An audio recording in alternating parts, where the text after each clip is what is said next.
This is Chapter 9, Lecture 2, and in this lecture we'll talk about the pre-colonial and colonial heritage of South Asia, as well as some demographic characteristics. Let's start with the pre-colonial heritage. The earliest civilization, the Harappan culture, dated back to approximately 2350 BC.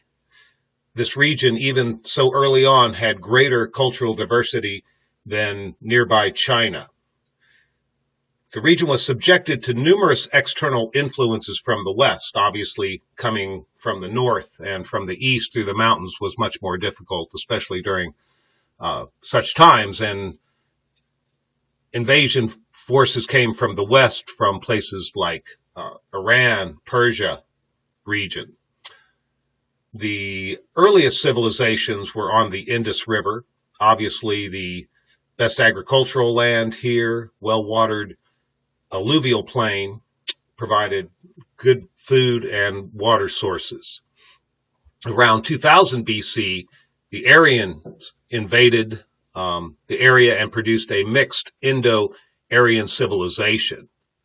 The Indo-Aryans introduced Hinduism and the caste system as well.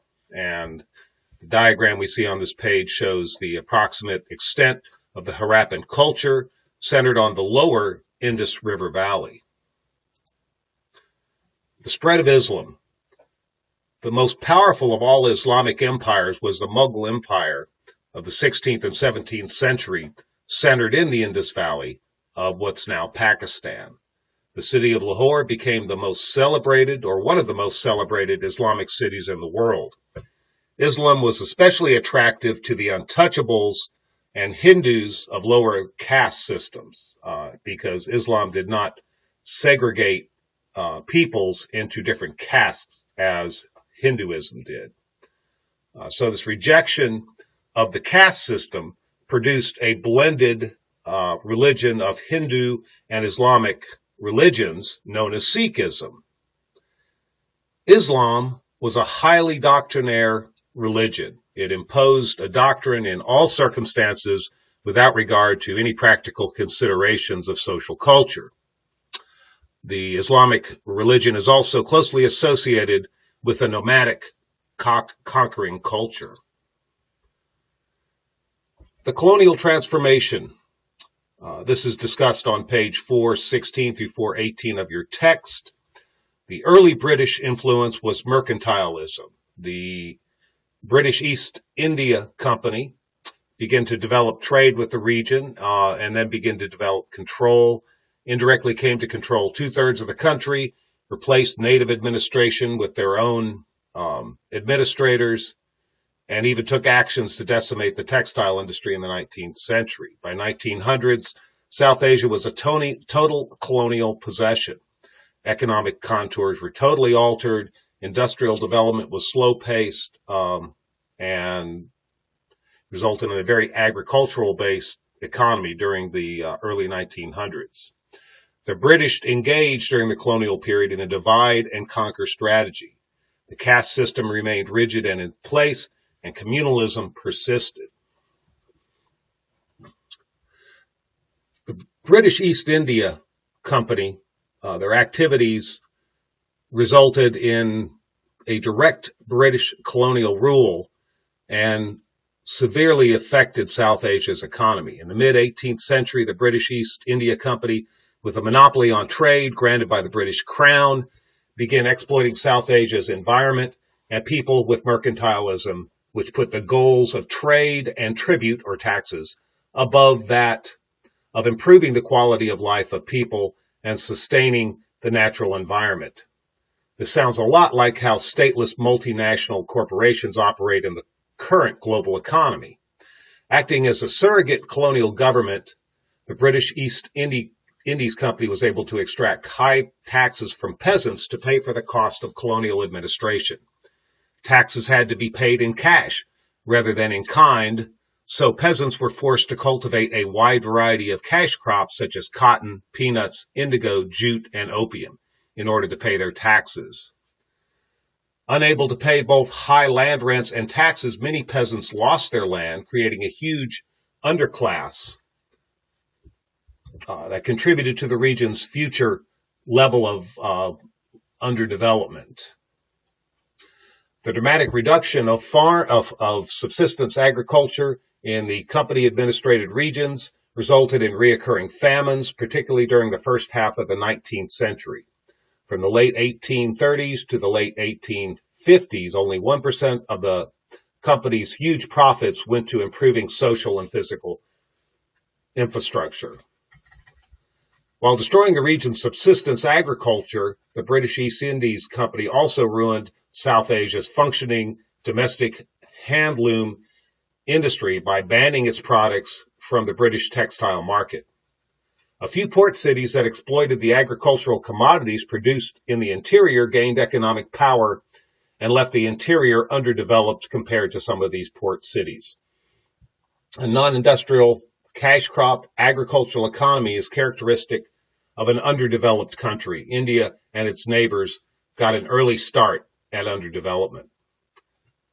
South Asia became a formal British colony in 1858, and policies marked a transformation from the mercantile colonialism to that of a territorial colonialism of the British Crown, and further suppressed South Asian society. Under colonial rule, cultivation of cash crops expanded to include coffee and tea.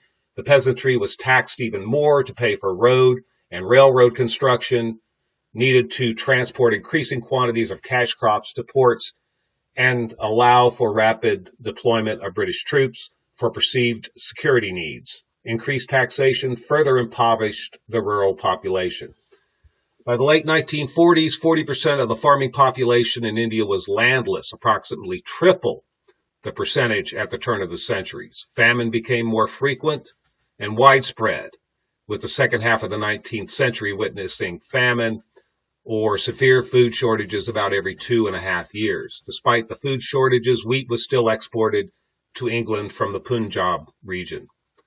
Although the textile industry did recover, particularly around Bombay, industrial development was slow-paced. By 1940, less than 1% of India's population was employed in the industrial sector, which was limited to producing goods that did not compete with British factories at home.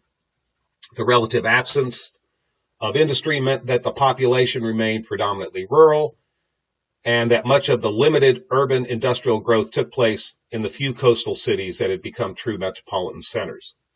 The British engaged in systemic policy of divide and rule so that an indigenous unified front would not emerge to threaten the British rule. Gandhi's revolutionary leadership unified the people of the region against the British policies, but the die of the underdevelopment had been cast by the British rule, and the region has yet to fully overcome that repression. This map from page 419 in your text shows the extent of British India, where British controlled fully the political administration and economics of the British India regions in orange. Princely states controlled some of the less profitable, less affluent regions, such as the interior of the Central Peninsula, the desert regions, and some of the high mountain areas, as well as some of the areas of conflicted ownership between the British colony and China, and the British colony and Russian aggression along the border of Afghanistan. We see many of the port cities, of course, were controlled by the British, as well as the most profitable agricultural land of the Ganges River in Bangladesh region, and up the river valley in northern India. We see only a couple of really good agricultural regions not controlled directly by the British, including southern, southwestern tip of the Indian Peninsula.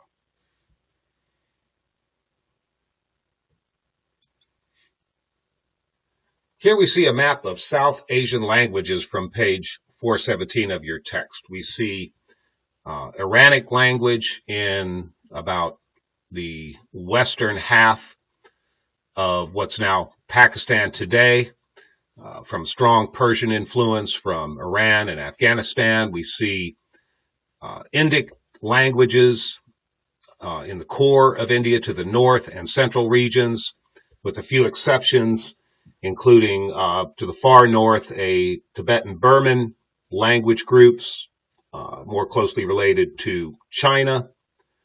There are some Khmer languages more closely tied to Southeast Asia.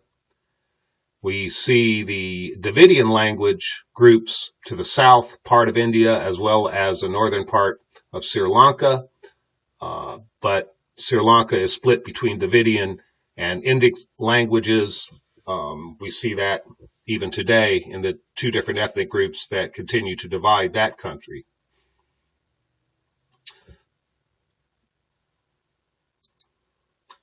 India's population. More than 1 billion people live in India today. It's the second most populous country in the world. Population growth rate is double that of China today. The population has quadrupled in India in the last 85 years. 3/4 of the population live in rural villages, but today there's a changing age structure as India continues to develop. Growth rates between various ethnic, religious, and caste groups vary. In general, Hindus have fewer children than Muslim people do. There are unequal gender relationships. This is discussed on page 423 of your text. We see India heading at this point towards stage 3 of the demographic transformation model.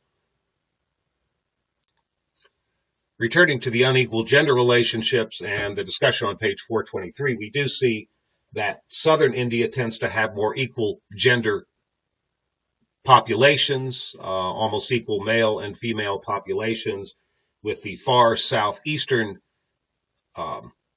edge of India actually having more female population percentage than males. And as we go further north, we see the male populations tend to have greater numbers than female populations. Bangladesh tends to be relatively equal. We see greater gender inequality with larger number of males in Bhutan, as well as the Khmer region in northern India, the disputed region between India and Pakistan. This chart from page 422 of your text represents the rapidly increasing population of India and the rate of population growth. We see significant population increase from 250 million in 1921 to well over a billion starting around the turn of the century of 2000. Political units. This map is from page 425 of your text. We see a variety of 28 states and seven federal territories. There are disputed regions in the Khmer region to the north. Pakistan and India dispute this region.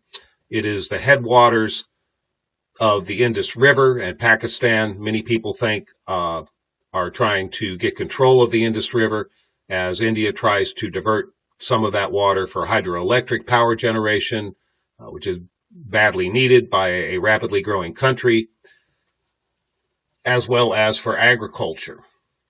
Both countries, India and Pakistan, have nuclear missile capabilities, and this creates a difficult international situation. We also see a disputed region here with China on the far northeastern corner in the mountain regions of eastern India. India diversity. India was created as a secular state, meaning there's no state, official state religion. But religion has become a predominant issue relating to the caste system, as we'll talk about shortly. The rise of the Bharatiya Janata Party resulted in a conservative Hindu-based government. Federalism is the political structure, as we saw on the previous map, a series of states with local government and a national government taking control of national issues. Hindi is the official language and most widely spoken throughout the India state.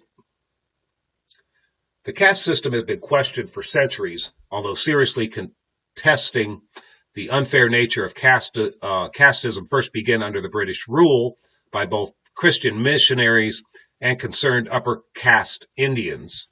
Despite laws against discrimination by caste, the institution remains pervasive, particularly in more rural areas where scheduled castes experience residential and educational segregation, lack of access to public water wells, and are barred from entering certain Hindu temples. India was created as a secular state containing constitutional guarantees that the government will not seek to promote nor interfere with any particular religion. To improve economic opportunities for the lowest of the four major castes, the government has designated them as scheduled castes. And these special castes are eligible for special consideration in things like university admission and government sector employment as clerks, railroad laborers, postal workers, and sometimes even mid-level administrators.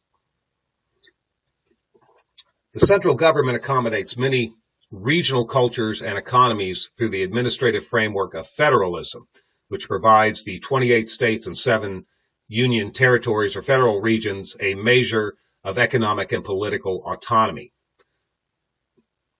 Because the language is central to cultural identity and most of the state and territorial boundaries coincide with linguistic boundaries, government recognizes 22 different official languages, including English, that account for some 90% of Indian language speakers. Hindi, the native tongue for 43% of Indians, is the principal official language. To accommodate Sikh separatists, the government redrew boundaries so that the Punjab region became a Sikh majority state and also granted statehood to a handful of tribal regions of the Northeast after separatist movements emerged during the 1960s and 70s. In 2000, regional dissidents prompted the government to create 3 new states. Well, that's it for Chapter 9, Lecture 2, and we will talk to you again as we move further into Chapter 9. Thanks for being here. Talk to you again soon.